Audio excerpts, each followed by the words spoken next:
भगवान के साथ जो जो लोग विहार करते थे,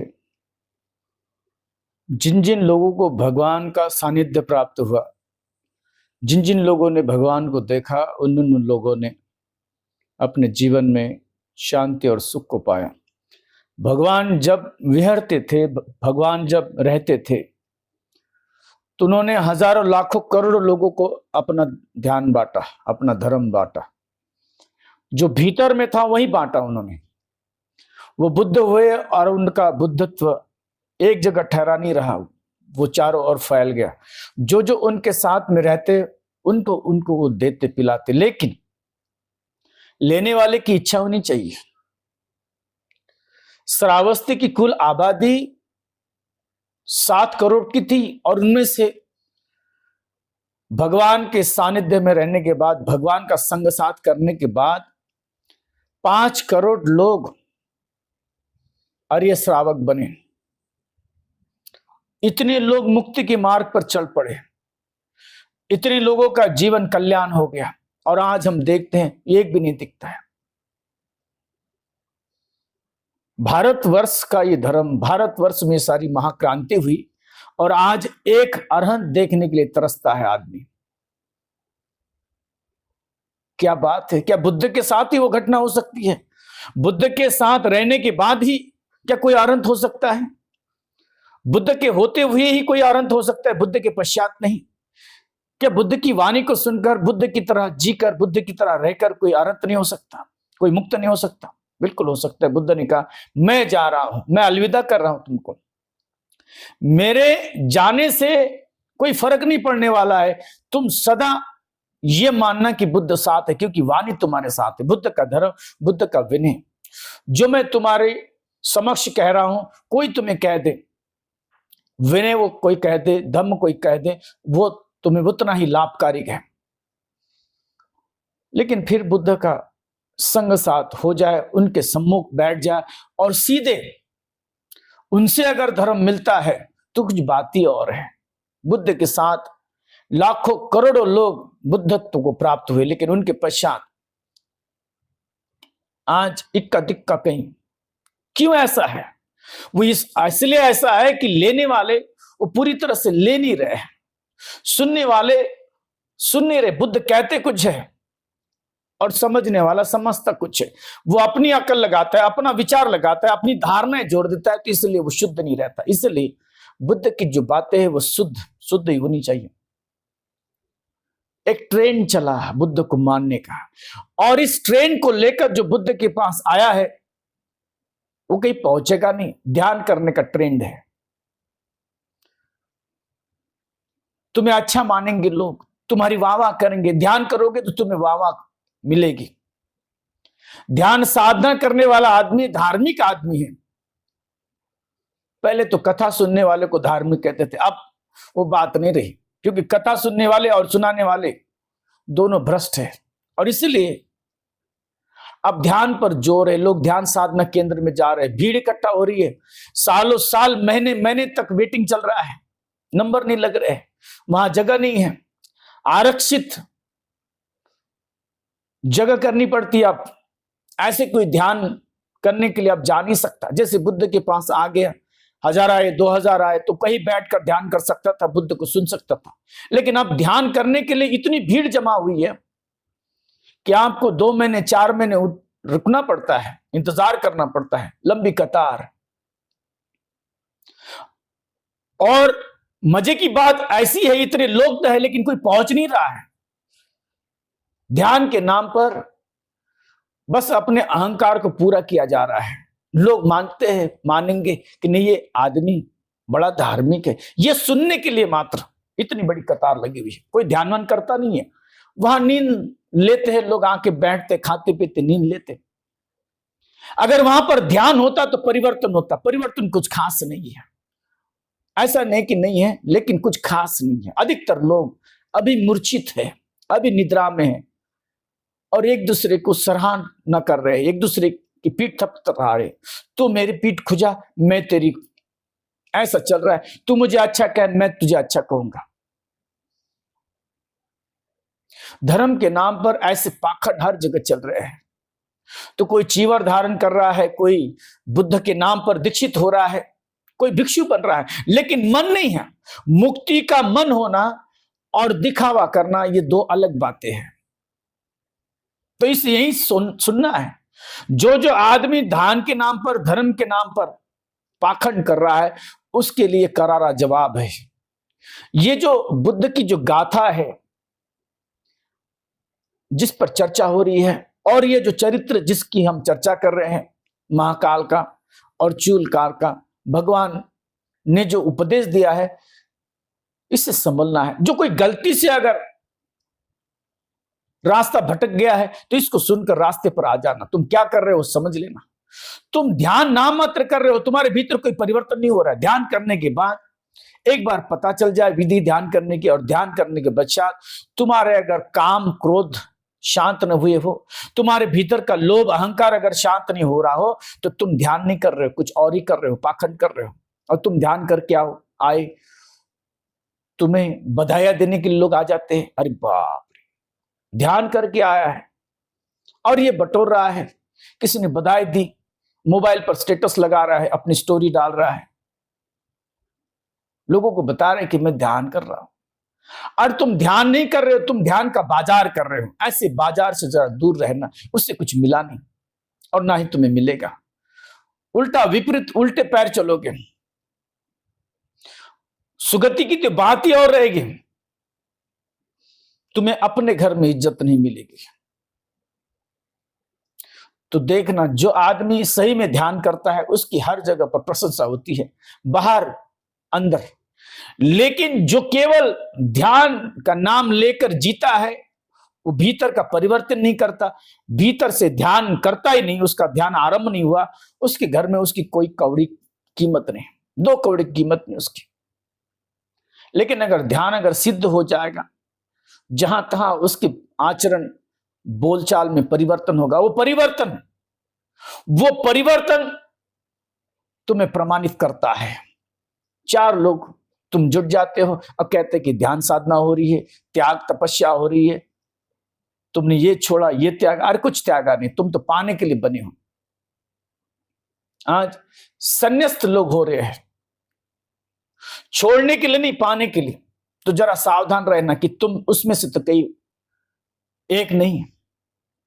तो महाकाल दीक्षित हुआ, भगवान के पास आया, भगवान की वाणी को सुना, उसके हृदय का परिवर्तन हुआ। भगवान की वाणी ऐसी है, कोई सुन ले तो परिवर्तन होना लाजमी है, हो ही जाएगा, लेकिन सुने तब। लेकिन अगर तुम अपने मन में ठान ही रखे हो कि मुझे बदलना नहीं है, तो कोई बदल नहीं सकता। जो आदमी सोया है उसको जगाया जा सकता है, लेकिन जो सोने का नाटक कर रहा है, उठना ही नहीं चाहता, पड़ा हुआ है, उसे कहीं उठाया नहीं जा सकता, जगाया नहीं जा सकता। सुनोगे तो तुम्हारे भीतर परिवर्तन होना ही है। तुम भागते हो, भागने से परिवर्तन कैसे होगा? सुनना पड़ेगा, भीतर से, अंदर से सुनना पड़ेगा। तुम्हारी केवल शारीरिक उपस्थिति जरूरी नहीं है, तुम्हारी मानसिक, तुम्हारी चेतसिक, तुम्हारा चित्त वहां होना बहुत जरूरी है। इसने बड़े भाव से अपने से गया था, कोई उसको बुला के नहीं रहा था। अब तो लोगों को बुलाना पड़ता है, आ जाओ कथा चल रही है, आ जाओ प्रवचन हो रहा है, इश्तिहार निकालना पड़ता है। ये इश्तिहार से नहीं, लोगों को देखकर इनमें परिवर्तन है, मुझ में भी परिवर्तन हो जाएगा। इसलिए महाकाल भगवान के पास गया और बड़े हृदय के साथ उसने सुना, हृदय का परिवर्तन हुआ। उसने भगवान से याचना की और वो भिक्षु बना। भिक्षु बनने के पश्चात उसने कहा कि क्या करने योग्य है भगवान। समय बीता, कुछ दिन की ट्रेनिंग हुई, प्रशिक्षण हुआ, कैसे भिक्षा पात्र धोना पकड़ना है, चीवर आदि पहनना है। 5 सालों तक भगवान के साथ संग साथ किया और फिर उन्होंने कहा कि कुछ तो करना चाहिए। अब ये जीवन धारण किया है, अब ये भिक्षु हुआ है, तो केवल ऐसी रोटियां तोड़ने में कोई मजा नहीं है, कोई सार्थकता नहीं है। ये तो घर में ही हो सकता था और घर में हो रहा था। अब जब चीवर लिया है तो बुद्ध के पास आए, तो बुद्ध के साथ डोलने का मौका मिला है, तो बुद्ध की तरह हो जाए, बुद्ध कुछ गुण आ जाए, मुक्ति का कुछ स्वाद चखा जाए। तो मुक्ति का क्या मार्ग है? भगवान ने बताया कि एक तो तू ग्रंथ पाठी हो जा, बुद्ध की वाणी सारी कंठस्थ कर ले, अपने मन में वो भर ले और तो निर्वाण को प्राप्त हो जाएगा। अन्यथा विपश्यना अधूरा है तो ध्यान मार्ग की ओर चल गए। उसने कहा कि ध्यान मार्ग सही है और ध्यान मार्ग चुना उसने, तुरंत फलदायी। ध्यान करोगे तो तुरंत फल मिलेगा, उसमें कोई दोहराए नहीं है। ध्यान का मार्ग उसने चुना और ध्यान के मार्ग में भी उसने कठिनतर मार्ग चुना। जितना कठिन ध्यान के मार्ग, उतना आसान पहुंचना। तुम जितना प्रयास करोगे, जितना मेहनत करोगे, उतनी जल्दी जाओगे। ये कोई असाधारण बात नहीं, साधारण सी बात है। तुम धीरे चलो, धीरे पहुंचोगे। तुम तेज चलो तो तेज पहुंचोगे। तो ध्यान के मार्ग पर धुतांग ऐसा व्रत है जहां जल्दी पहुंचा जा सकता है। तुम ध्यान करके पहुंच सकते हो धीरे धीरे, लेकिन धुतांग लेते हो तो तुम जल्दी मुड़ जाओगे। जल्दी तुम अपनी वासनाओं को शांत करोगे, जल्दी तुम अपनी क्रियाओं को बदलोगे, जल्दी तुम अपनी आदतों को बदल पाओगे। इसलिए धुतांग है। धुतांग समझना, धुतांग अनेक प्रकार के हैं और धुतांग ऐसी परिस्थिति है जहां तुम घोर परिश्रम करते हो। तुमने दुनिया को छोड़ दिया, तुमने सारी चीजों को छोड़ दिया, तुम अपना मार्ग तुमने चुन लिया और तुम उस पर अब चल नहीं रहे, तुम उड़ रहे हो, दौड़ रहे हो। जितने तेजी से हो सकता है उतने तेजी से भाग रहे हो ध्यान के मार्ग पर, अपनी मुक्ति के मार्ग पर।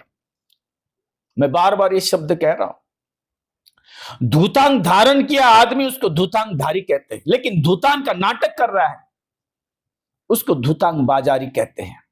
बाजार लगा दिया उसने, अपना पेट भरने के लिए धूतांग धारण किया है। धूतांग के बारे में कोई जानकारी नहीं है, धूतांग भीतर से नहीं आया, बस सुन लिया है, लोगों ने सुन लिया और अच्छा लगता है। तुम जितना पीड़ा दिखाओगे लोगों को, अपनी पीड़ा दिखाओगे कि तुम बहुत ध्यान कर रहे हो, बहुत पीड़ा परेशान हो रहे हो, तो लोग तुम्हें मानते हैं, पूछते हैं। तुम जितनी अकड़ भीतर से निर्माण करोगे उतने लोग खुश होते हैं।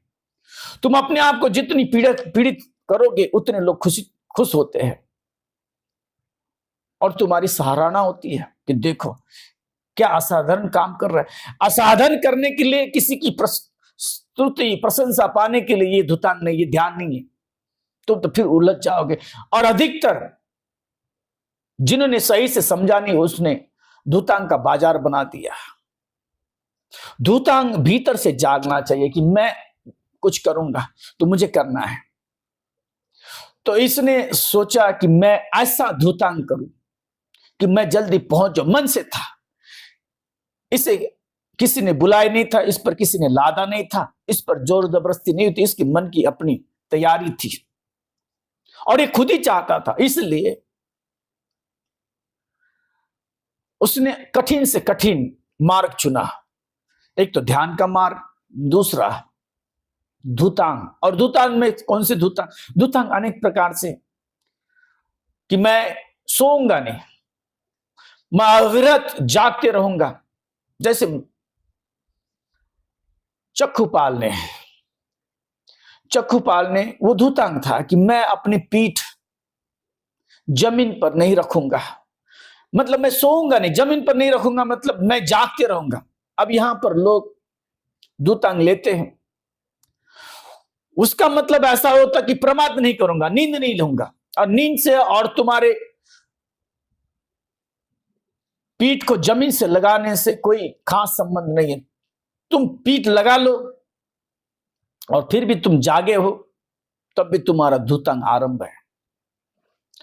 लेकिन तुम खड़े हो, तुम बैठे हो और तुम मूर्छित हो, निद्रा है, तुम डोल रहे हो, सो रहे हो। मैंने देखा कई भिक्षुओं को धुतांग के नाम पर वो पीठ नहीं लगाते, अपना मस्तक लगा देते हैं जमीन पर और ऐसे सो जाते हैं। लोग जानकार नहीं, बेवकूफ।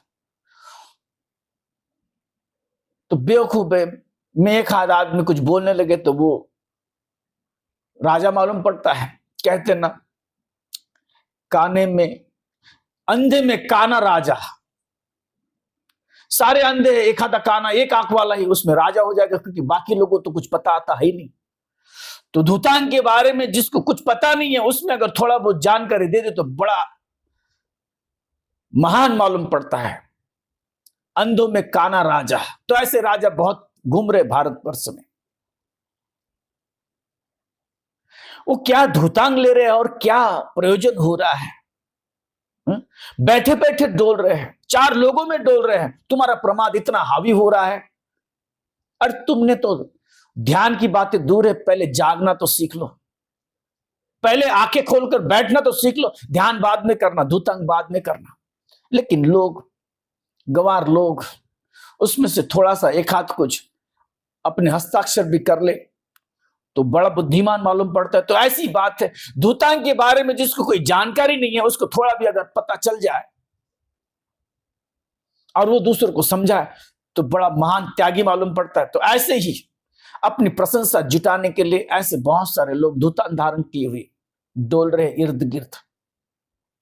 तुम उनको देखकर ऐसे धुतांग का बाजार मत बनाना, तुम भी चूक जाओगे। वो तो चूकेंगे ही चूकेंगे, लेकिन तुम भी चूक जाओगे। अगर अपनी पीठ को नहीं लगाना है, इसका मतलब होता है कि मैं सोऊंगा नहीं, अहोरात्र परिश्रम करूंगा, मैं मूर्छित नहीं रहूंगा, मैं नींद नहीं लूंगा, यानी मैं प्रमाद में रहूंगा, मैं जागृत रहूंगा, दिन रात जागृत रहूंगा। ये धुतांग है। तो इसने धुतांग लिया, महाकाल ने धुतांग लिया स्मशान का, स्मशानिक धुतांग लिया। स्मशान में जाकर जो चिता जल रही है, जो मुर्दा वहां पर आता है, जो शव आता है, उस शव को देखकर अपने भीतर का जो राग है, अपने भीतर की जो तृष्णा है, आसक्ति है, स्त्री के प्रति मोह है, ये लगा हुआ है, इतनी जल्दी शांत नहीं होता। मार जो है ये तुम्हारे ऊपर हावी होते रहेगा। बुद्ध के ऊपर भी जो है मार कन्याएं, अंतिमता उन्होंने आक्रमण किया, इतने सारे पुण्य होने के बाद भी। ये जो मार है इतनी जल्दी जाने वाला नहीं, अपने भीतर की जो काम आ सकती है इतनी जल्दी जाएगा नहीं भीतर से, इसलिए वो सबसे पहले उस पर प्रहार हो, इसलिए उन्होंने स्मशानिक धुतांग धारण किया महाकाल ने। और बड़ी श्रद्धा थी बुद्ध के प्रति, 3 रत्नों के प्रति, और बड़ी श्रद्धा से जल्दी पहुंचा जाए, इसलिए वो गए जंगल में उनकी और वहां जंगल के बगल में जो स्मशान था, वहां पर जाके रात में वो ध्यान करने लगे। सारे लोग सो जाते, सोने के बाद वो जाते, ध्यान करते, वहां पर चंक्रमण करते, और फिर लोग जागने से पहले आ जाते। ये साधारण बात है। तुम अगर ध्यान करोगे, तुम्हें अगर ध्यान ही करना है तो तुम लोगों को दिखोगे नहीं, खास करके स्मशान वाला ध्यान। और जो आदमी दिन में ध्यान करता है स्मशान में, वो स्मशान में ध्यान नहीं, बाजार कर रहा है, और लोगों को परेशानी पीड़ा होगी। स्मशान में जाकर लोग आते, स्मशान में रोते धोते हैं, अपने प्रियजनों को छोड़ के चले जाते हैं, वहां पर देखते रुकते हैं, और ऐसे में ये बैठा है अपना ध्यान लगाए हुए, इसका कैसे ध्यान होगा, और दूसरों को परेशानी भी होगी। इसलिए जो स्मशान में ध्यान करेगा उसने रात में आना चाहिए, और ये रात में आता, इतना तो उसको पता चल गया। अपने आप से उसने आवाज लगाई, सोचा समझा जाना कि मैंने ध्यान कब करना है, सब लोग नहीं रहेंगे तब जाऊं मैं वहां पर ध्यान करूं, जो देखो मुर्दे को, उसके भय को, उसकी सुंदरता को, ये सारी चीजें, ये आम बात है, अपने मन से लगाई बातें। आदमी उतना समझदार होना चाहिए, कुछ बातें मन से समझनी चाहिए। तुम्हें अगर ध्यान करना, एकांतवाद चाहिए, तो रात को होगा वो ध्यान, स्मशानिक ध्यान। वो रात में आते थे, सारे लोग सो जाते, तब वो ध्यान करते, और वह तब वापस आते जब कोई वहां पर न रहे, रात पूरी वहां पर बिताते। अब वहां पर एक स्मशान रक्षिका थी, सुसान गोपिका कहते पाली भाषा में, सुसान गोपिका, काली नाम था उसका, बड़ा प्यारा नाम है काली, वर्ण से शायद काली रहे होगी। तो काली गोपिका उस स्मशान की रक्षिका, उसका रक्षण करने की जिम्मेदारी उसके पास थी। वो आकर देखती है स्मशान को दिन के उजाले में, तो उसको पद चिन्ह दिख रहे हैं, चंक्रमण पद दिख रहे हैं। चंक्रमण करने के पश्चात जो पद छूटे हुए, तो वहां पर कोई आ रहा है, जा रहा है, तो उसको संदेह हुआ, काली को संदेह हुआ कि कोई आ रहा है यहां पर, और उसको ढूंढना चाहिए, कौन है, क्या करना चाहता है, कि वो शव चुराने के लिए आया या कोई अन्य किसी और मकसद से आया, कौन आता है यहां पर, उसको संदेह निर्माण हुआ। तो उसने आकर देखा, एक दो बार शाम को आकर देखा, सुबह आकर देखा, दिन भर देखा, कोई आता जाता नहीं, ऐसा कोई मिला नहीं उसको। थोड़ी रात में भी आके देखा, कोई मिला नहीं। फिर उसने अपने बच्चों को, कोई चोर है, कोई उचक्के है क्या माजरा, तो अपने बच्चों को, लड़की लड़कों को लेकर देखना चाहा, उसको पकड़ने की उसने योजना बनाई। अब देखो भारत की परंपरा भी देखो तो ये 2600 साल पुरानी घटना, लगभग 700 साल पुरानी घटना है ये, भगवान के समकालीन घटना है। और वहां पर एक स्त्री, नारी स्मशान का रक्षण कर रही है। देखो कितनी समानता थी भगवान के समय में, भारत में नारियों का कितना सम्मान होता था और कितनी समानता थी, ये इस पर देख सकते हो। एक नारी श्रावस्ती की जो महाउपासिका है, उसने सबसे बड़ा धार्मिक स्थान ग्रहण किया और बहुत बड़ी उद्योजिका है, बहुत धनी है, जो 27 करोड़ का अपना एक हार बुद्ध को दान करने के बाद वहां पर विहार बनवाती है।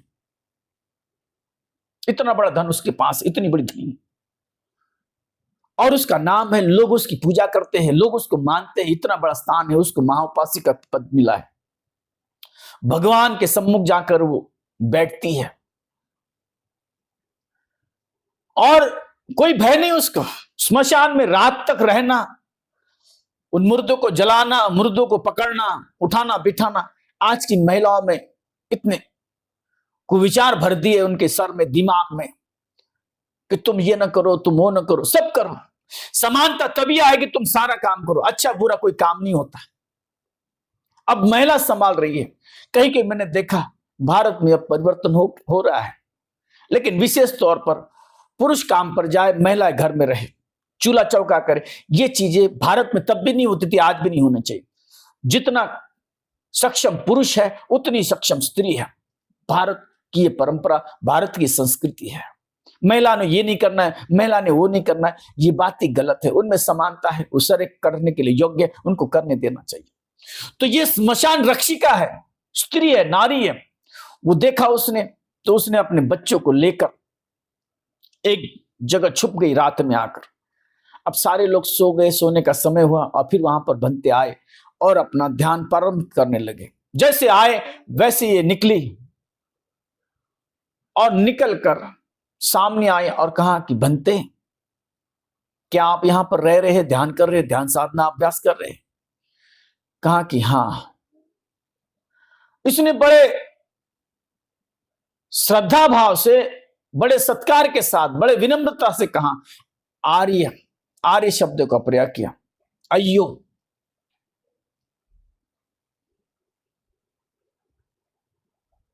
नो भंते विहरति।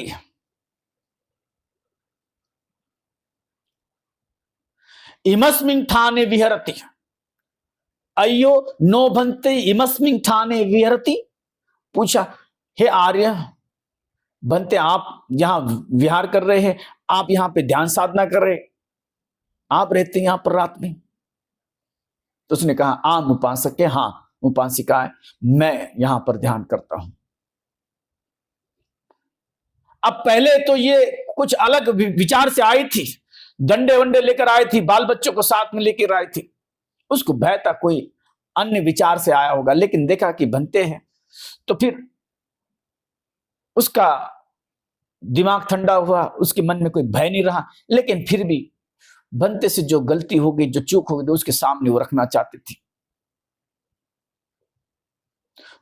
तो उनके पास में जाकर कहते हैं कि आप अच्छी बात है ध्यान कर रहे, लेकिन क्या जानते हैं कि कुछ कृत्य होते, कुछ करते होते? जो स्मशान में ध्यान करने वाला भिक्षु है, उसके कुछ करते होते, क्या आपको करते मालूम है? स्मशान में ध्यान करने वाले भिक्षु के क्या करते हुए आप जानते हैं? तो उसने स्वीकार किया कि भाई मुझे तो कुछ पता नहीं, आप बताएं क्या क्या करते होते। तो कहा कि मैं बताती हूं, आप अच्छे से ध्यान करें, हमें भी यही आशा है। कोई अगर ध्यान करता है तो उसमें कोई आपत्ति नहीं है, ध्यान करे, हमारा अनुमोदन है, लेकिन ध्यान ही हो, बाजार ना हो, कुछ गलत काम ना हो उसके पीछे। ध्यान के नाम पर जो आज बाजार बैठाया हुआ है, ऐसा कुछ ना हो, ध्यान के नाम पर ध्यान ही हो। देखो कितना बड़ा साहस है, उस बंते से सवाल कर लिया। और हमारे सामने भिक्षु आते हैं, कुछ उनसे गलत होता है तो हम उससे आ तक नहीं करते, ऊ तक नहीं करते, चू तक नहीं करते। और कैसे धर्म का रक्षण होगा, कैसे भिक्षु शुद्ध होगा? तुम भी अंधे, वो भी अंधे, अंधा अंधे को धकेल रहा है, अंधा अंधा ढेलिया। अंधे से अंधों का प्रयोजन है। यहां पर कोई आंख निर्माण नहीं करना चाहता, कोई चक्षु उत्पन्न नहीं करना चाहता। और कैसे चक्षु उत्पन्न होगा? यहां तो बातें चल रही है चक्षुमान होने की, यहां तो बातें हो रही है चक्षु उत्पन्न करने की। बुद्ध ने कहा मुझे चक्षु उत्पन्न हो गया। चक्षुम उत्पादी ज्ञान उत्पाद, ज्ञान की बात, ध्यान की बात, ज्ञान की बात यहां पर तो हो ही नहीं रहे। ज्ञान उत्पादी, चक्षु उत्पादी। तुम अंधे अपने अंधेपन में ही खुश हो, नहीं कोई तो आ रहा है नहीं से अच्छा भला। अंधे में काना राजा।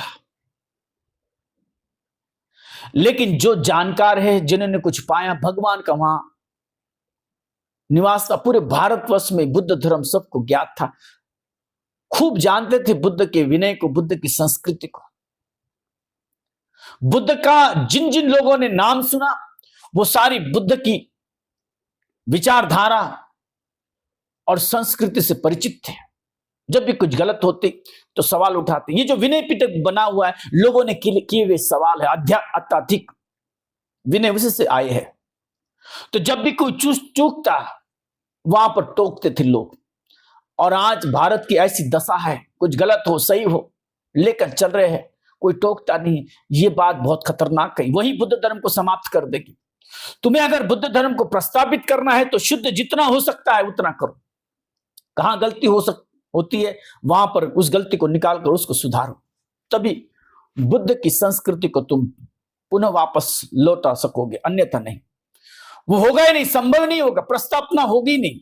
प्रतिस्थापना अगर करना है तो शुद्ध रूप से होना चाहिए, मूल रूप से होना चाहिए, अन्यथा बुद्ध की प्रतिस्थापना नहीं होगी, और किसी और चीज की होगी। बुद्ध संस्कृति की अगर तुम्हें प्रतिस्थापना करनी है तो बुद्ध संस्कृति को तुमने जानना है, समझना है, अपने जीवन में उसे उतारना है। और तुम बातें कर रहे हो बुद्ध की संस्कृति की लाने की, और तुम्हें पता आता ही नहीं है। कोई चूक जाता है तो तुम उस पर पर्दा कर देते हो, बिल्कुल नहीं। अगर कोई चूकता है तो उसको वहां पर करेक्ट करो, उसको सुधारो, उसकी सुधारना होना बहुत जरूरी है। नहीं तो और ये गलती, ये चूक जो है ये बड़ी हो जाएगी, बढ़ते बढ़ते तुमको भी खा जाएगी। तो सावधान रहना। इसने ये स्त्री होकर बंते से उसने सवाल किया, और उसने कहा, और बंते भी जो है उनको कोई अभिमान नहीं है, कहा कि मैं तो नया नया हूं, अभी अभी दीक्षित हुआ, 5-6 साल हुआ है, और मैं अभी चाहता कि मैं पूरी तरह से समग्र रूप से विलीन हो जाऊं ध्यान साधना में। मैंने ये धूतांग लिया है, स्मशानिक धूतांग लिया है मैंने, मैं स्मशान का धूतांग धारण किया हुआ हूं, लेकिन मुझे अभी सीखना है। तुम्हारे भीतर अकड़ हो जाती है, तुम गुरु हो गए, तुम भिक्षु हो गए, तुम्हें अगर कुछ बताएं, सुझाव दे तो तुम्हें आहत सा मालूम पड़ता है, तुम्हें चोट लगती है, तुम्हारे भीतर का अहंकार टूटने जब लगता है तो उसको चोट पहुंचती है, तो तुम प्रतिक्रिया देते हो, तुमने ऐसा कहा, तुमने वैसा किया, तुम अड़ जाते हो। और जो आदमी अड़ गया वो कहीं पहुंचेगा नहीं। अगर तुम्हें पता नहीं है और तुम्हें कोई बताता है, बच्चा भी बताता, तो तुम मान लो, सुन लो। तुम्हारे भीतर जब तक अहंकार है तुम कहीं पहुंच नहीं सकते, तुम किसी की सुन नहीं सकते।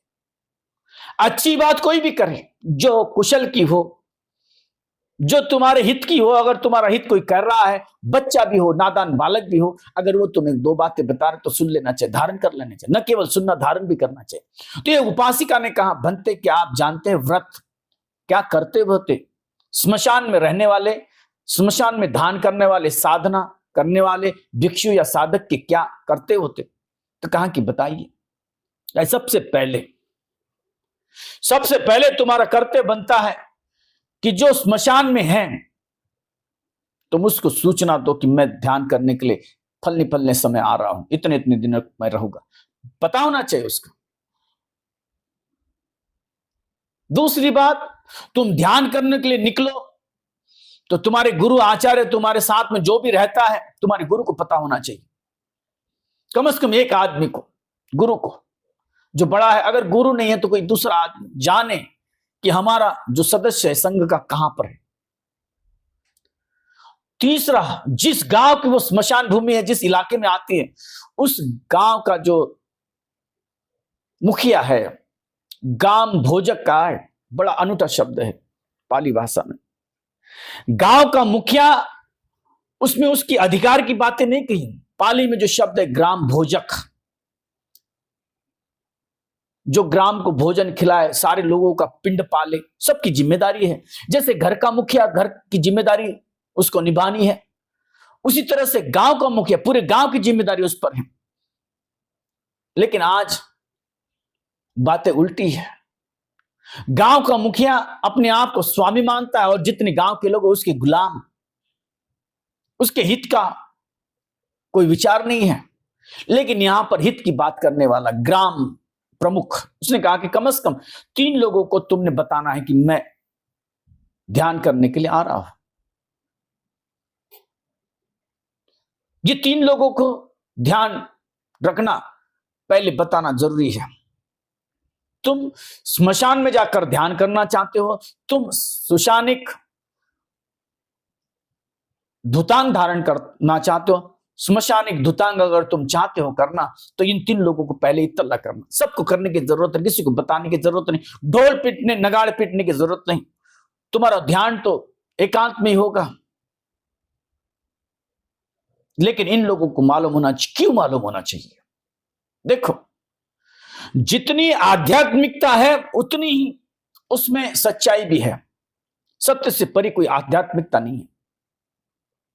तुम आध्यात्मिक मार्ग में चल रहे हो, लेकिन ध्यान रखना, ये जमीनी सच्चाई को भूलना मत। तुम अगर ध्यान कर रहे हो जंगल में और तुम्हारे हाथ से कुछ हो जाए और तुम्हें कुछ कर दे, ऐसा नहीं होना चाहिए। दोनों चीजें ध्यान रखना है।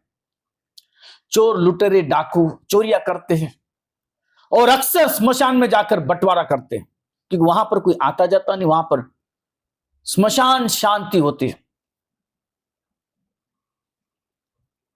बिल्कुल एकांत। वैसे भी लोग घर के बाहर नहीं निकलते रात में और उनके पैर स्मशान की ओर आ ही नहीं सकते। तो ऐसी जगह पर जब चोर उचक के चोरी करते तो यहां आते और यहां आने के बाद अपने धन का बंटवारा करते, कभी कभी छुपा भी देते हैं। ऐसे में अगर उनका धन मिल जाए, खोजते खोजते कोई आ जाए, तो तुम्हें ही चोर मान लेगा। वो आदमी जो ध्यान कर रहा है, जो साधक ध्यान कर रहा है, जो भिक्षु ध्यान कर रहा है वहां पर स्मशान में, अगर उसने बताया नहीं गांव में, अगर चोरी वोरी हो जाए और वो चोर यहां तक आ जाए, तुम पर वो चोरी का इल्जाम आ जाएगा।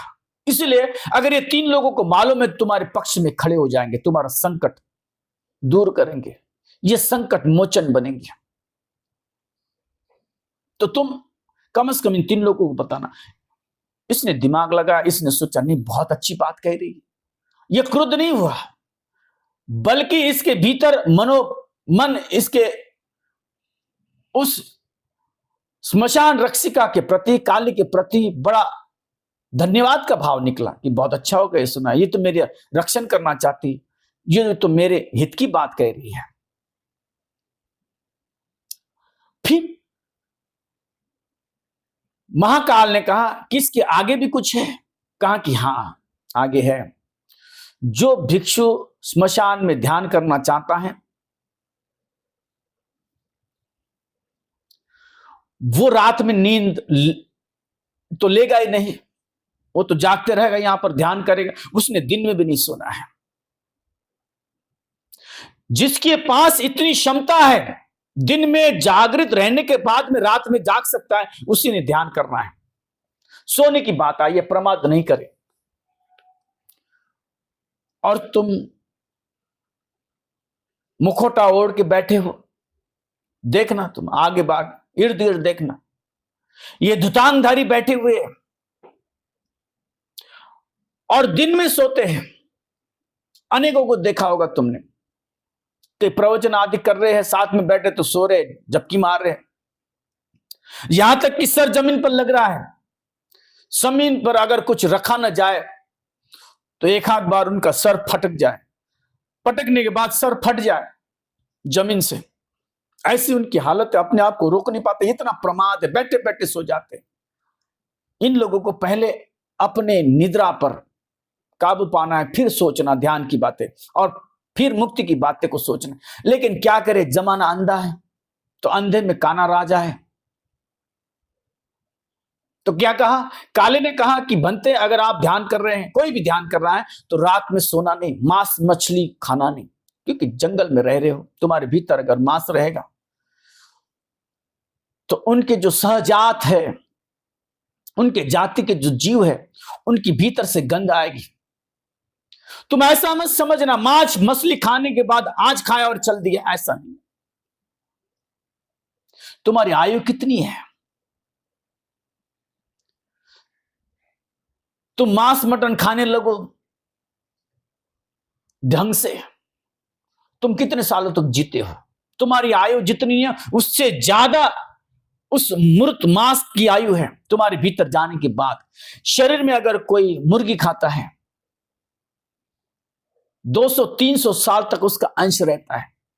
अब तो ये विज्ञान को भी बातें मालूम है, क्यों नहीं खाना है मांस। जो भिक्षु रात में बैठकर ध्यान करेगा आंखें बंद करके, उसके भीतर अगर अंश रहेगा मांस आदि का तुरंत खाया हुआ, तो जान जाएगा उसका सहजाति जो है वो जान जाएगा और तुम पर हमला भी हो सकता है। तुम्हारा रक्षण अगर होना है तो मांस मछली आदि चीजों से परहेज रखना है। उसके साथ साथ मीठा खटाई जिसको तुम चाव से खाते हो, ऐसी चाव से खाए जाने वाली चीजों का परहेज रखना है। सादा भोजन हो और तभी तुम ध्यान कर पाओगे। तुम देखना अक्सर ध्यान साधना करने के लिए जाते हैं, वहां पर शाकाहार परोसा जाता है। शाकाहार के साथ में खटा मीठा नहीं होता है, उसमें मसाले आदि कम होते हैं, जो मिठास दे तुम्हें ऐसी चीजें नहीं होती है। सात्विक भोजन होता है, अत्यंत सादा, जो तुम्हारा भरण पोषण मात्र करे, तुम्हारी इच्छाओं को पूरा करने के लिए नहीं है। भोजन भोजन जीवित रहने के लिए मात्र ऊर्जा दे ताकि तुम बैठकर ध्यान साधना मात्र कर सको। तो कहा कि भोजन शुद्ध होना चाहिए, उसमें मांस मटन नहीं होना चाहिए, चटकारेदार भोजन नहीं होना चाहिए। तो क्यों? क्योंकि केवल तुम्हें ध्यान, स्मशान का ध्यान अकेला नहीं करना है, उसके साथ में और भी करना है। अपने इंद्रियों पर संयम लाना है, अपने जीवा पर संयम लाना है, अपने निद्रा पर संयम पाना है। तो तुम झपकी न मारो, तुम झपक गए तो तुम्हारे से ध्यान कैसे हो पाएगा? तो निरंतर उत्साहित रहना है, सचेत रहना है, प्रसन्न चित्त रहना है। तुम्हें कोई जबरदस्ती बिठा कर गया हो, तुम्हें कोई जबरदस्ती ध्यान करने के लिए कह रहा हो, ऐसा नहीं। तुम ऐसे ध्यान कर रहे हो निस्तेज, तुम्हारे चेहरे पर सुस्ती छाई हुई है और ध्यान करने का तुमने सोचा है, मुक्ति का मार्ग तुमने सोचा है, और तुम्हारा चेहरा देखो जरा, तुम्हारी कोई तैयारी नहीं है। तुम बैठे बैठे लुढ़क गए, जैसे बैठे और लुढ़क गए। जापान कोरिया वहां पर ध्यान करते हैं जैन भिक्षु। आयु उम्र कितनी भी हो उनकी, 80 साल के हो गए, 90 साल के, लेकिन सीधे बैठे, जब तक ध्यान कर रहे वो एकदम सीधे है, थोड़ा भी नहीं डोलते, बिल्कुल नहीं। अगर थोड़ी भी झपकी आए तो जैन मास्टर वहां पर बहुत बड़ा डंडा चुप्पी लेकर उसको इतने जोर से मारते कि पूरे आधे किलोमीटर तक आवाज चली जाती। ये परंपरा रही, इसलिए कि कोई अगर शिष्य सीखता है ध्यान करना उससे आए तो उसको पहले बनाते, लेकिन वो ध्यान जब करता है तो वो डोलता नहीं, बिल्कुल सीधा रहता है।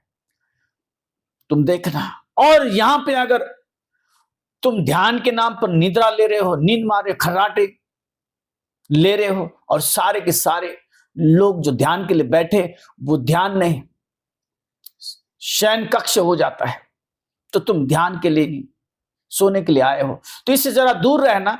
तो ये कह रहे हैं कि प्रसन्न चित्त होना चाहिए, ध्यान होना चाहिए, निश्चल होना चाहिए, निश्चल, मन में कोई कपट नहीं होना चाहिए किसके प्रति। अब हुआ दुनियादारी में जो कुछ हुआ छोड़ दिया, अब तुम उस रास्ते पर नहीं हो, अब तुम अलग रास्ते पर चले हो, तुम्हारा उससे कोई सरोकार नहीं है। तुम्हें इसके पहले किसी ने क्या कहा क्या किया, इससे तुम्हारा कोई सरोकार नहीं, तुम्हारा रास्ता अलग है, तुम्हारी मंजिलें अलग है। तो मन में सबके प्रति प्रसन्नता का अभाव हो, तुम स्वयं प्रसन्न रहो, उत्साहित रहो और मैत्री की तरंग निकलते रहे। तुम सभी जीवों के प्रति, सभी के प्रति जिन जिन लोगों का मन में ख्याल आएगा उनके प्रति मैत्री का भाव रहे। तुम जिन जिन लोगों को देखोगे, जितने भी लोग तुम्हारे साथ आते हैं, तभी तुम्हारा स्मशानिक ध्यान पूरा होगा। अधिकतर भिक्षु जो स्मशानिक ध्यान करते हैं वो लोगों के संपर्क में आते नहीं, क्योंकि लोगों के संपर्क में आओगे, बुरा भला कहेंगे, तुम्हारे भीतर चित्त जो है तुम्हारा कुछ भीतर जागेगा, तुम्हारा दूसरा कोई गलत बोलेगा तो तुम्हारे भीतर भी विपरीत भाव आ सकता है। तो अधिकतर भिक्षु जो स्मशान में रहना चाहते हैं वो अकेले रहते हैं, अपना स्मशान और अपना अकेलापन ऐसी दिन बिताते समय बताते। लेकिन आदमी अगर बाजार में, मैंने देखा दिन दहाड़े जाकर तपती धूप में 12 बजे ध्यान कर रहा है स्मशान में, सारे लोग वहां पर चिल्ला रहे, रो धो रहे, और वो बाबा वहां पर ध्यान कर रहे हैं और दान इकट्ठा कर रहे हैं। लोग आते फिर और वहां पर दान चढ़ा के जाते हैं। ऐसे लोग नजर की और नजर निर्वाण पर नहीं है, नजर धन पर है, नजर नरक पर है, और यहां पर ध्यान करे बैठे हुए। नागपुर में मैंने देखा ऐसे बहुत से बाबा घूम रहे हैं। तो इन लोगों से जरा सावधान रहना, समझना, और क्या नियम है स्मशान में ध्यान करने वालों के, क्या नियम, ये जरा देखना। तो एकांत हो, सभी के प्रति प्रसन्नता हो, सद्भाव हो, मैत्री हो, ये बातें उसने कही।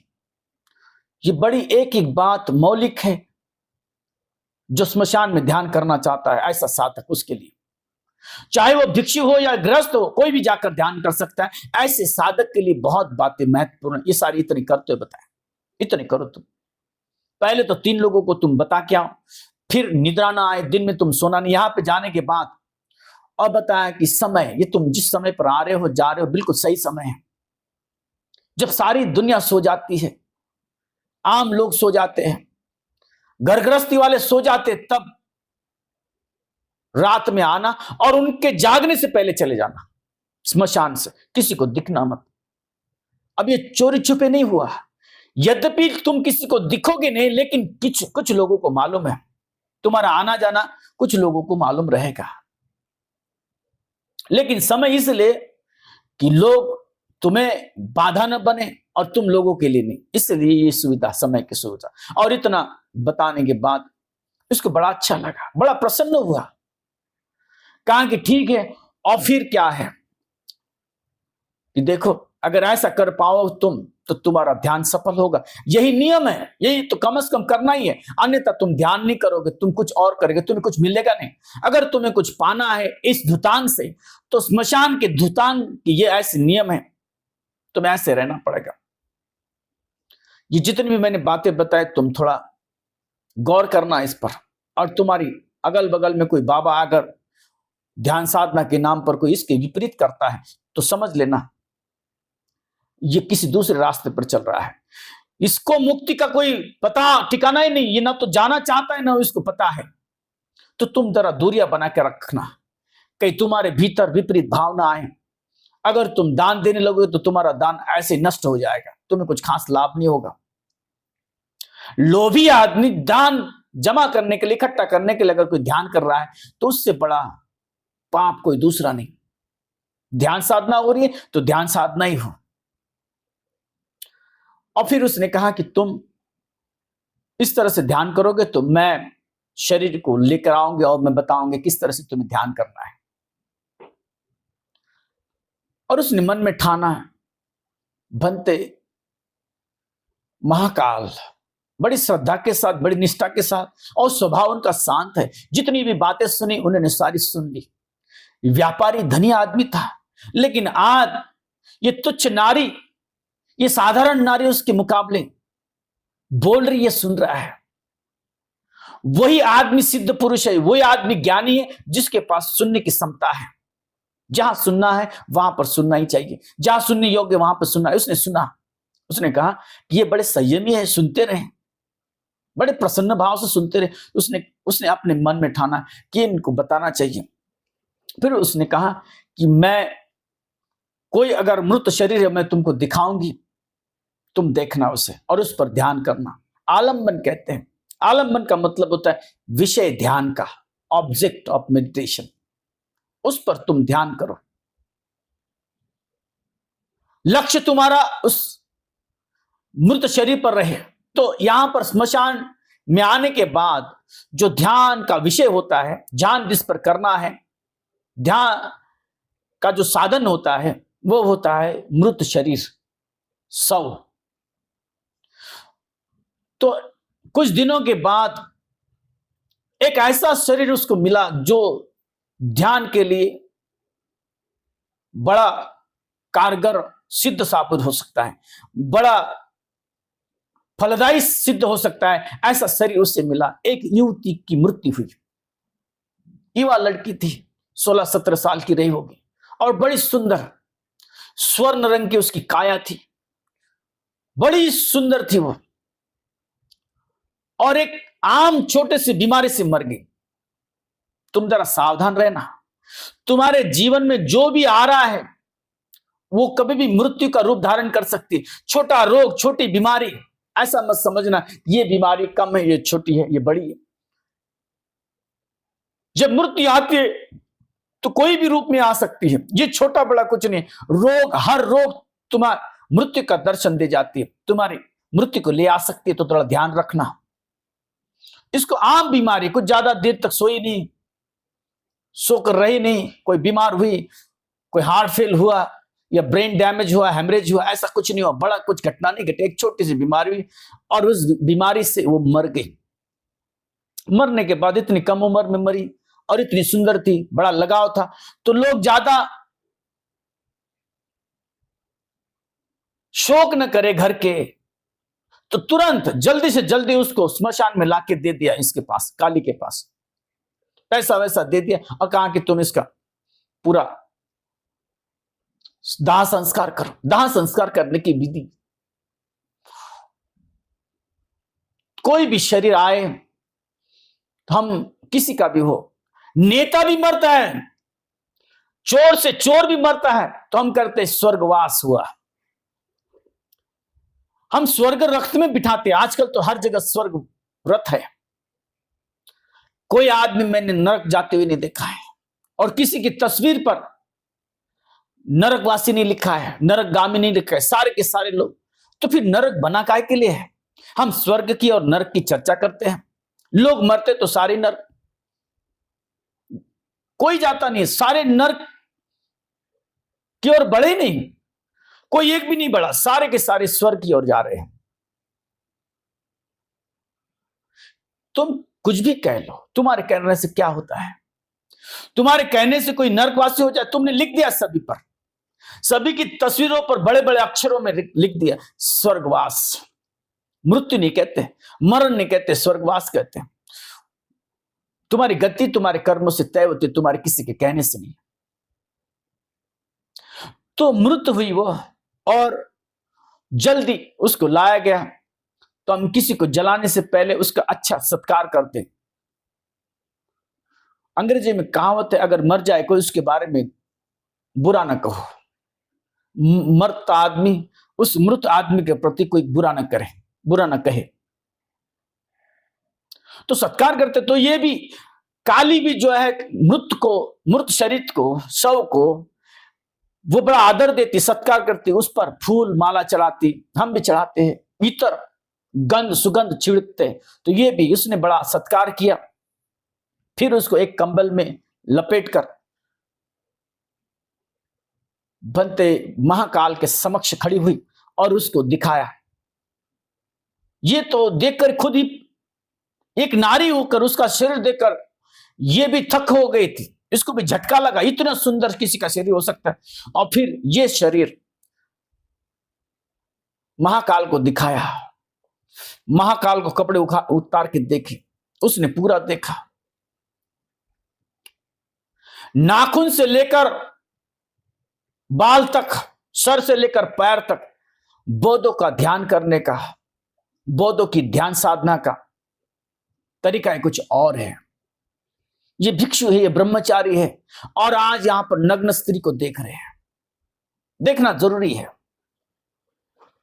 अब ये जो शरीर है, ये बड़ा सुंदर शरीर है, बड़ा फ्रेश। शव जो था जैसे ऐसे उसने आंखें बंद कर रखी हो और उसको तेल वगैरह लाके रखा था। मृत्यु के पश्चात तुम मरते हुए आदमी को ज्यादा ध्यान नहीं देते। आया, उसको बाहर निकाला, जलाया। लेकिन बौद्धों के लिए मृत शरीर यह शिक्षा का विषय है, शिक्षण का एक आलंबन है, ध्यान साधना का आलंबन है। तो मरने के बाद जिस घर परिवार में सूझबूझ है, तो वो अपने परिवार के लोगों को वो शरीर जल्दी से जल्दी खराब ना हो ऐसी व्यवस्था करते। तेल लगाते हैं, घी लगाते हैं, मक्खन लगाते, तेल लगाते, घी लगाते, और आजकल तो इंजेक्शन भी दिया जाता है। लेकिन पैसा होना चाहिए, सूझबूझ होनी चाहिए, अकल होनी चाहिए। यहां पे लोग तो विलाप करते रहते हो, भूल जाते हैं। लेकिन अधिकतर जगह पर बड़ी मात्रा में घी लगाते हैं, तेल लगाते, ताकि शरीर ज्यादा से ज्यादा समय तक टिक सके। तो ऐसे शरीर को लाया था, फिर उस पर उसने इत्र आदि सुगंध भी छिड़का था, तो फ्रेश थी बॉडी। और भंते को दिखाया। भंते ने निरीक्षण किया, इतना सुंदर काया इसकी। कहा कि ऐसे देखो, इसकी सुंदरता को देखो। नाखून से लेकर बालों तक उसका चेहरा, उसकी आंखें और सारी चीजें, उसकी जो रखरखावट थी और वर्ण था, बड़ा सुंदर था शरीर। फिर कहा कि देख लिया। फिर उसने उस शरीर को चिता पर लगाया और उसको आग दे दी। क्या होता है फिर चिता पर? शरीर जलने लगता है। वो जो सुंदर शरीर है, स्वर्ण रूप का शरीर है, सोनरा शरीर, ये फिर नष्ट हो जाता है। हड्डियां अलग हो जाती है। मांस जब अग्नि से स्पर्श हो जाता है मांस का, तो मांस टूटने लगता है, झड़ने लगता है, उसमें से पीप बहता है। जरा नजदीक से देखो, तुम देखते नहीं, आग देते हो, फिर अगला काम होता है स्मशानिक का। तुम घर लौट आते हो, दूर खड़े रहते हो। अब की बार तुम स्मशान में जाओगे, थोड़ा नजदीक खड़े रहना। और जो शव है ऊपर रहे, अंदर में अगर रहेगा तो दिखेगा नहीं। लेकिन यहां पर जो शव था, ये ऊपर था और दिख रहा था, पूरा शरीर दिख रहा था। ज्वालाएं, आग की जो लपटे थे, वो शरीर की चमड़े को जलाकर भस्म कर रही थी। जैसे चमड़ी हटी, उसमें से खून बह रहा है, पस निकल रहा है, मांस जल रहा है, ये सारा दिख रहा है। अब वो देखने लायक नहीं था। जो सुंदर जंघा थी, हृदय था, और जो भी हाथ पैर था, वो अब नष्ट होते चला जा रहा था। उसको देखने लायक कुछ नहीं था। और फिर महाकाल को उसने कहा कि अब देखो भंते, इस शरीर का क्या हाल हुआ है, ऐसे सबको जाना है, ऐसे सबका होना है। तो उसने देखा उस शरीर को मरने के बाद वो जलते शरीर को देखा और जलने की प्रक्रिया को बड़े ध्यान से देखा। शरीर जो आज सुंदर था, वो जलकर भस्म हो रहा है, उसमें से पीप निकल रहा है, उसमें से खून बह रहा है और सब जल रहा है आग में। हमारी वही दशा होगी। और खूब उस पर ध्यान किया, समझे स्वभाव को, बैठे ध्यान किया। उसी रात महाकाल ने उस आलमबन को अपने सीने से लगाकर उस पर बड़ा गहरा ध्यान किया, विचार किया। ये आंखें जिसको हम सुंदर कहते हैं, ये गाल जिसको हम सुंदर कहते हैं, ये ओंठ जिसको हम सुंदर कहते हैं, ये तो एक दिन जल जाना है, जल जाना है। लेकिन जब जीवित रहते हैं तो फिर कैसे रहता है? जीवित रहते समय भी इसमें क्या रखा है? फिर उसने ध्यान किया, अरे ये तो मरने के बाद तो ऐसा होता है, लेकिन जिंदा रहते समय भी ये वोट उसके ऊपर क्या निकलता है? दिन में, रात में क्या होता है? अरे यहां से तो गंदगी बह रही है, नाक से, मुंह से तो गंदगी आती है, जिसको हम सुंदर कहते हैं। ये आंखें, उसमें से मलहीन बाहर आता है, ये कान, उसमें से गंदगी बाहर आती। और जिसका ज्यादा से ज्यादा हमें लोभ है, आसक्ति है, वासना हमारी उमड़ती है, जिसको हम पाना चाहते, उसके भीतर गंदगी के सिवा कुछ और नहीं। स्तन से लेकर जंघा तक नाखून से लेकर बाल तक, शरीर का हर अंग जिसको हमने सुंदर मान रखा है वो तो सुंदर है ही नहीं, वो तो गंदगी का घर है। और फिर एक बार उसको ऐसे ही जलना है। ये सारा ध्यान उसने किया, महाकाल ने इतना ध्यान किया और उसी रात वो अरहंत पद को प्राप्त हो गया।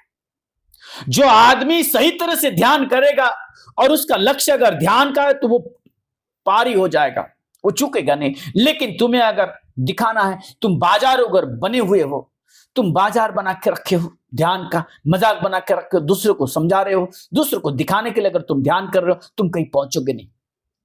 पहुंचना असंभव है। तुम तभी पहुंचोगे तब जब तुम्हें पहुंचना होगा। पहुंचना होगा मतलब तुम ध्यान सही मायने में करोगे, तुम निश्चय करोगे। तुम्हारा निश्चय होना चाहिए। तुम्हारा निश्चय अगर प्रशंसा स्तुति प्राप्त करने का है तो तुम कहीं पहुंचेगे नहीं, तुम तो नरक की ओर बढ़े हो। तुम अगर लोगों को दिखाकर पैसा इकट्ठा करना चाहते हो, अपनी वाहवाही इकट्ठा करना चाहते हो, तो तुम कहीं पहुंचोगे नहीं। ऐसे आदमी से और खुद भी अगर तुम्हारा ऐसा चरित्र है तो तुम जल्दी से जल्दी बदल लो, अन्यथा हित नहीं होगा, अहित होगा। इसने पूरी ताकत लगा के जो करना है, जो योग्य है वैसा किया और बड़ी श्रद्धा के साथ किया। एक ही रात में ऐसे आलम्बन को देखकर, ऐसे सुंदर काय को देखकर, फिर उसकी जो गति हुई उसको देखकर वो निर्वाण को प्राप्त कर गया, उन अरहंत पद को प्राप्त कर गया। ये जिंदगी छोटी है, फालतू चीजों में समय व्यर्थ गंवाने में कुछ रखा नहीं है। जो करनी है उसे करो, जो देखना है उसे देखो, जो सच्चाई शरीर के उसको देखो, तुम भी मुक्त हो जाओगे, तुम भी इस जीवन के दुख से मुक्त हो जाओगे। ये जो जन्म मरण का जो चक्र चल रहा है उससे तुम आजादी प्राप्त कर पाओगे, विमुक्त हो जाओगे, अन्यथा नहीं। धर्म के मार्ग पर चल रहे हो, तुमसे क्या हो रहा है क्या नहीं हो रहा है इसे भली प्रकार से समझो। इतना अच्छा जीवन मनुष्य का मिला है, नादानी में, अहंकार में, अज्ञान में उसको खत्म मत करो, नष्ट मत करो। प्रज्ञा जगे, ध्यान जगे, ज्ञान जगे, शीतलता जगे, भीतर से उत्साह जगे, मैत्री जगे और इस जीवन का अंतिम लक्ष्य निर्वाण को प्राप्त कर सके। सब निर्वाण को प्राप्त हो, सबके दुखों को दूर करने का मार्ग मिले, सबका मंगल हो, सबका कल्याण हो।